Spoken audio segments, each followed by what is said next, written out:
And today we just basically had a conversation at the end of the records for the last shows, and it was so illuminating that I thought I'd share it with you. But oh my gosh, Andy, I have so much I want to talk to you about.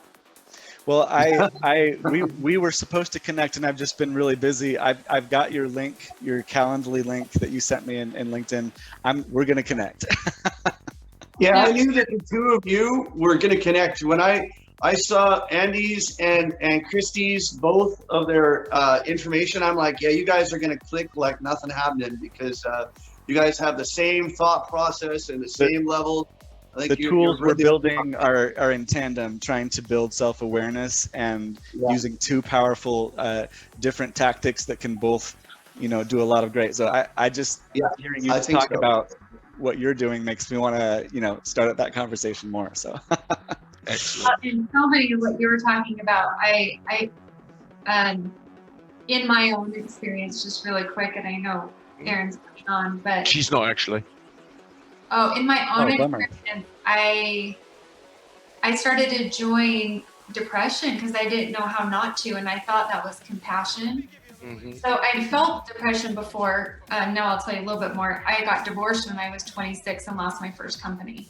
Wow. And that was my own identity loss, because I just sold the company and just crushed it. My ego was gigantic. I thought I was amazing. Nothing could take me down. And then I got into be a workaholic, started my next company, and ended up shutting my company and my marriage down after only a year.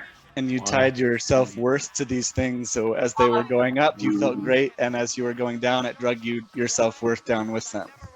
And a big problem with entrepreneurs.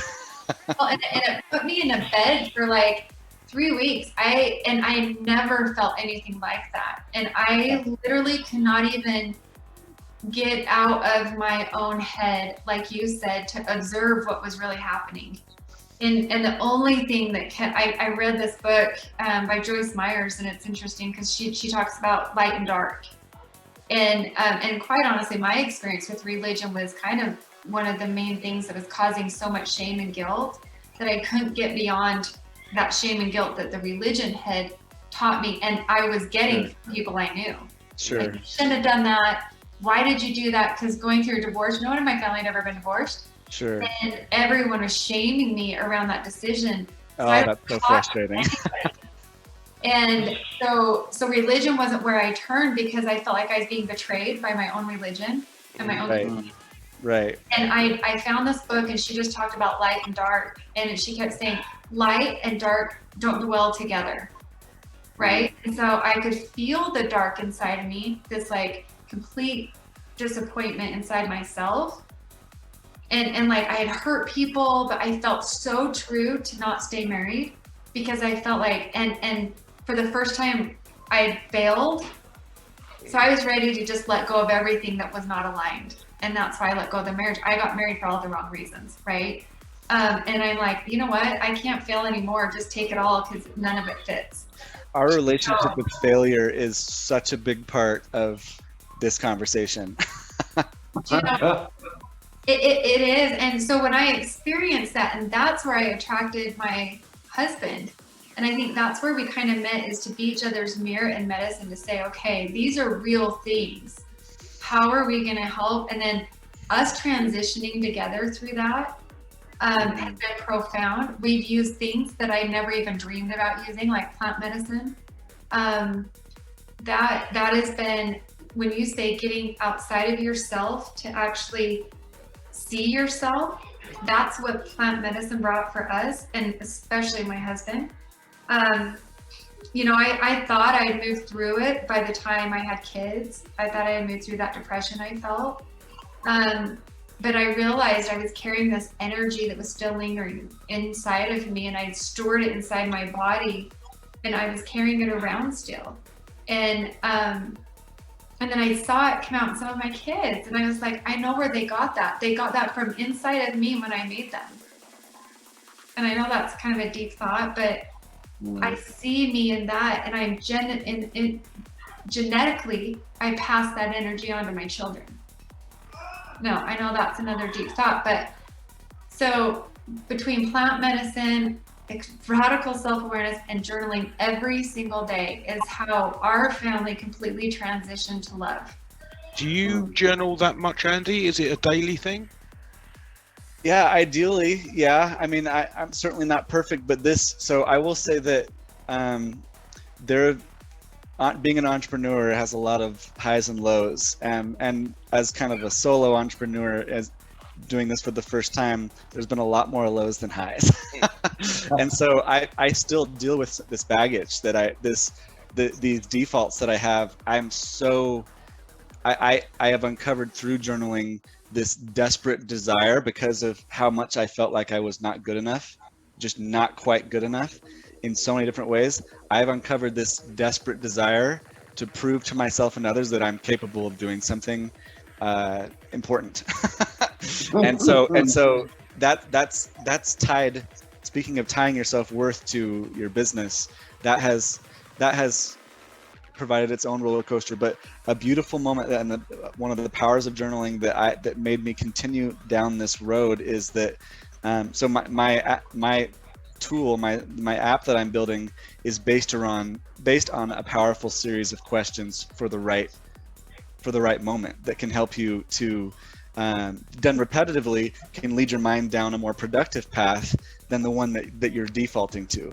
Do you know what, actually, both you, Christy, and Andy, if you want to connect with one of my connections on LinkedIn, his name is Kieran Sparrowhawk. That's a cool name. It is a cool name. You want to put his link in the cool? Jonathan, thank you.